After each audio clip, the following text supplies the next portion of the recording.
Good afternoon. My name is Lina Džuverović. I'm the Artistic Director at Calvert 22 Foundation and the curator of the exhibition Heroine, the first UK retrospective of the work of Sanja Iveković, presented across South London Gallery and Calvert 22. For those of you who are not familiar with Calvert 22, we are UK's only foundation specializing in contemporary art from the former East, Russia, CIS, and Eastern Europe. And the foundation is based in Shoreditch on Calvert Avenue, which is where you can see the other half of this exhibition. It is my great pleasure to welcome you to this afternoon's conversation with Sanja Iveković and to welcome Sanja. And to extend a thank you to Sanja for joining us in conversation. This is the first event within the event series organized in conjunction with the exhibition, and amongst others we will have a day conference in collaboration with the Royal College of Art at Royal College's Battersea campus on the 25th of January. And if you're interested, I can tell you all the speakers later, but please do join us for that. The conversation between Sanja and myself will last approximately 1 hour and will be followed by about half an hour for questions, so please keep your questions until the end. And before we begin, I will just read a short bio of Sanja Iveković and tell you a little bit about the exhibition itself. Could we please have the slides? Thank you. So the exhibition on Heroine is split between two venues, and I would very much like to encourage you to visit both venues because it does really function as one show. The reason for presenting it across two venues was simply because Iveković's prolific and multifaceted practice really needed more space than our gallery, Calvert 22, could offer. And I also very much wanted to expand the reach through partnering up with another organization, and South London Gallery, with its history of engagement with performance and with feminist work, seemed like an ideal partner.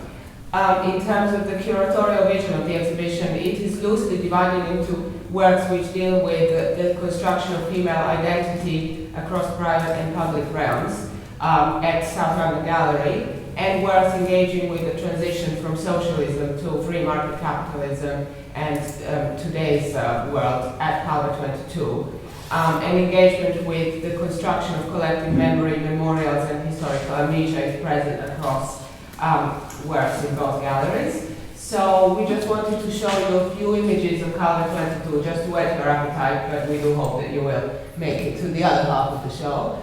This is the upstairs at the gallery. Sanja Iveković came of age in the post-1968 period, marked by student uprising all over Europe and including Yugoslavia, when artists were breaking free of institutional settings. Iveković, living in Zagreb, studied at the Zagreb Academy of Fine Arts from 1968 to 71, and her early practice was associated with the Nova Umjetnička praksa, or New Art Practice. In the 70s, a generation of artists in Yugoslavia who questioned the role of art in society strove to democratize artistic space by abandoning galleries and taking to the streets through performances and the use of cheap and accessible materials. Living and working in a turbulent political context for many years brought forth questions regarding social structure, gender politics, and identity. Iveković's point of departure has been her own life and social positioning as a woman, the influence of mass media, as well as the politics of power in the context of socialist and post-socialist society. Sanja Iveković's work has been the subject of numerous international retrospectives, including Waiting for the Revolution at Mudam, Luxembourg, 2012, Sweet Violence, MoMA, New York, 2011, Urgent Matters, Bach, Utrecht, and Van Abbe Museum in Eindhoven in 2009, General Alert, Kolonische Kunstverein in Cologne, 2007. This year, Iveković's solo exhibitions have included The Disobedience in Galeria SC, Zagreb, Croatia, Visage du Langage, Marval, France, and her work has been included in major group exhibitions, including The Biggest Splash, Painting After Performance at Tate Modern at the moment, Promises of the Past, Centre Pompidou, Gender Check, Femininity and Masculinity in the Art of Eastern Europe, and many others. Sanja Iveković has also participated in a number of biennials, including the Guangzhou Biennial, Documenta 13, 12, 11, and 8, and Istanbul Biennial, in 2009-2007. She is the facilitator and founder of a large number of political initiatives, including Electra, the Women's Art Center, and the Center for Women's Studies in Zagreb. So without much further ado, I would like to ask Sanja the first question, which is to set the scene. I wondered if you could talk a little bit about the very beginnings of your practice, the general social and cultural and political climate in Yugoslavia at the time when you began practicing, as well as the context of your art practice, as well as your own initiatives, artist-run initiatives such as Podrum that you started with your collaborator, Dalibor. Okay, first thank you very much for coming. I'm very pleased to be here, and I hope we will have a dialogue. It's not going to be only ex-cathedra talk. And I must say I'm not a good speaker. I'm a practitioner, I'm an artist, and I'm very, I do with images, I produce images, although, you know, you can say there are different mediums. I call them images, you know, either it's performance or graphic art or text or video. And I'm very, how do you say? Now you will hear some question. Or vrlo sam odlučna kako raditi. I'm very specific about yeah, well, the curators know that I'm very specific. Yeah, with every inch of the painting, every inch of the image, and every inch of the space or color and so on. So sometimes it's very difficult to work with me. But I'm saying this because I respect very much the theorists, the art critics, the philosophers, writers, you know, who work with the language. And they are very, what's the word for it? They are very precise, but they are using some words, you know, because words for them are the material, and for me the image is material. So that's my excuse if you you'll find that I'm not very articulate. Okay, so yes, for the beginning, I always start with some historical facts, which you might be familiar with, but very often I found that the perception of Yugoslavia, socialist Yugoslavia, is a bit distorted, because after the fall of the Berlin Wall, somehow we, the Yugoslavs, Yugoslavia became a part of this Eastern Bloc, you know, thing, which wasn't the case. Yugoslavia was not part of the Warsaw Pact, you know, this Eastern, former Eastern European communist countries. The Yugoslav socialism was a particular one.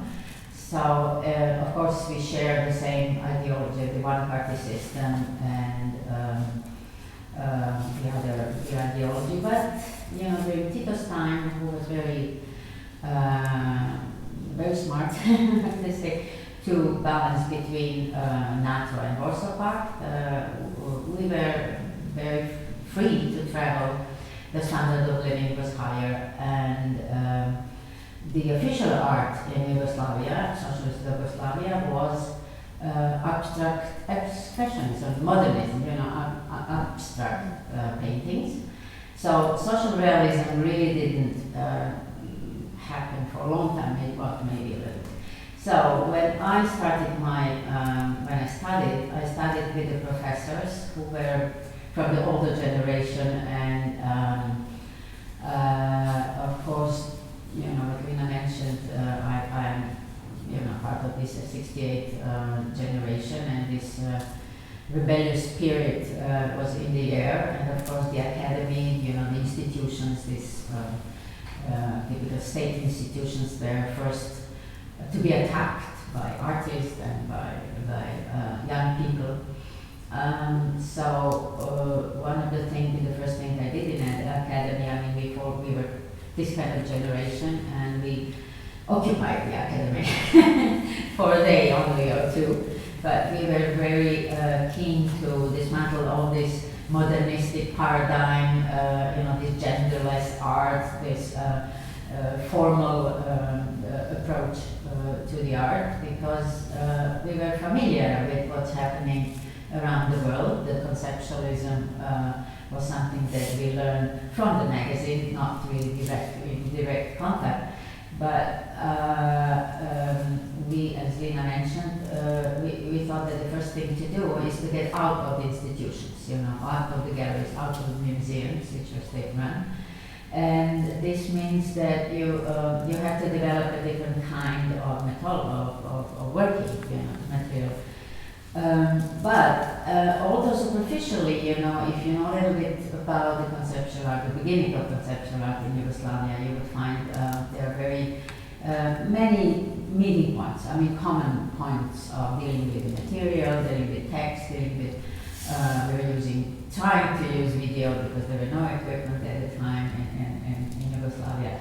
But we thought film, text, photography, performance, those were the mediums that are progressive, in comparison to this older generation of artists who were still working on a big, typical modernist object, art object.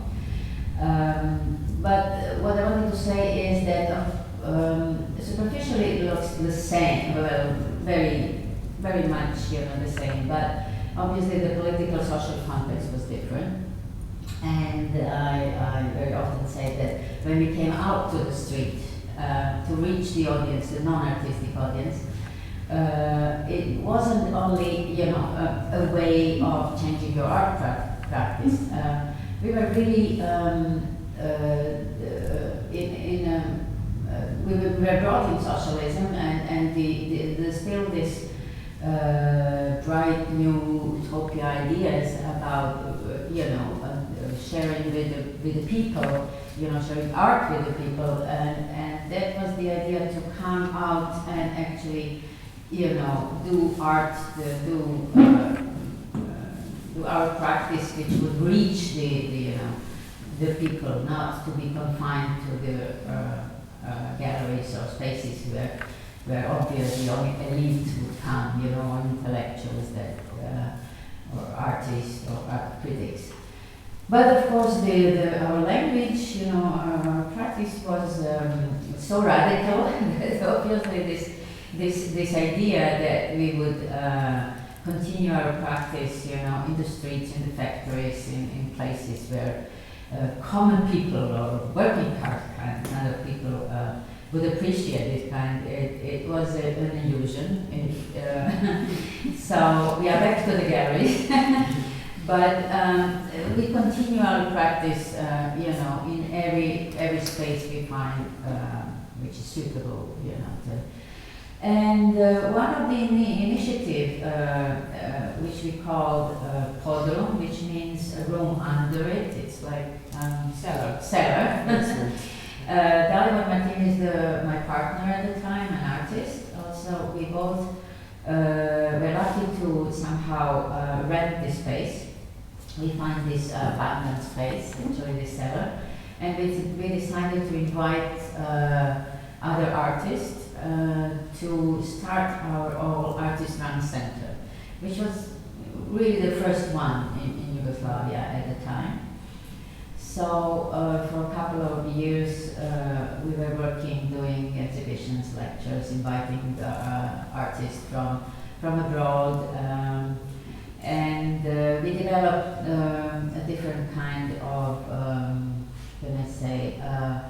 ideas how to deal with our own situation within socialist Yugoslavia, how to deal with institutions. We developed a kind of a manifesto and contract, but I'm not going to go into it. What is interesting to see, to understand you about the context, now we are talking about gender, women, position of women artists, myself within this initiative. Here you would, if you count, I will count for you. There are 19, I think about 19 men artists, and I'm the only woman artist. So that tells you a little bit about the male-dominated art world in Yugoslavia. But it wasn't the case only in Yugoslavia. It was the case all around the world. I mean, in Austria at least. I don't, I'm not going to go further. Maybe I should stop now. Well, that, you were coming to my next question, which is about the gender imbalance, and obviously your work from the very beginning had a feminist approach and dealt with constructions of identity and gender politics.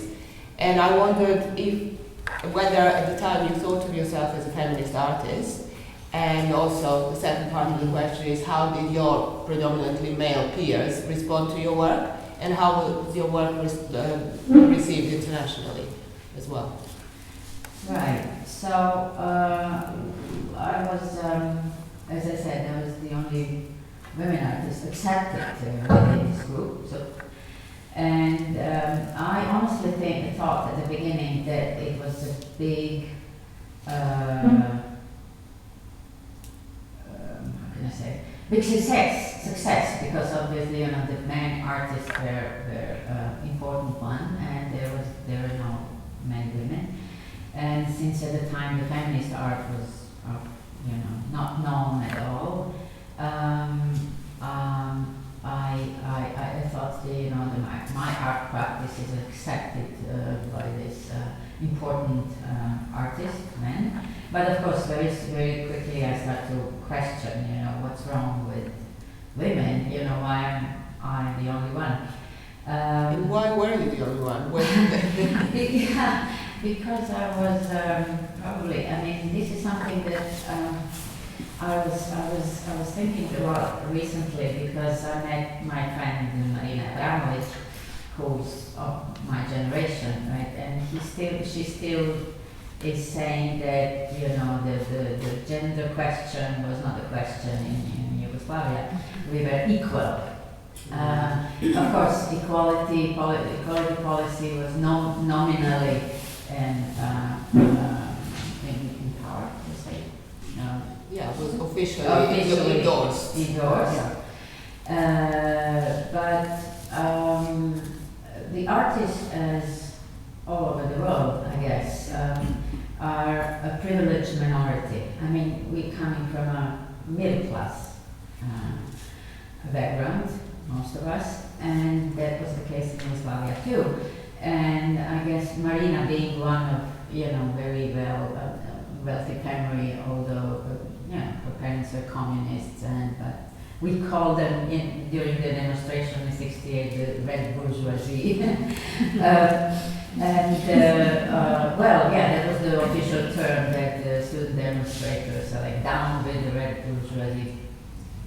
And I guess she and many other people, didn't pay attention that it was a class society. It wasn't classless society, although officially it was like to be billed like classless society.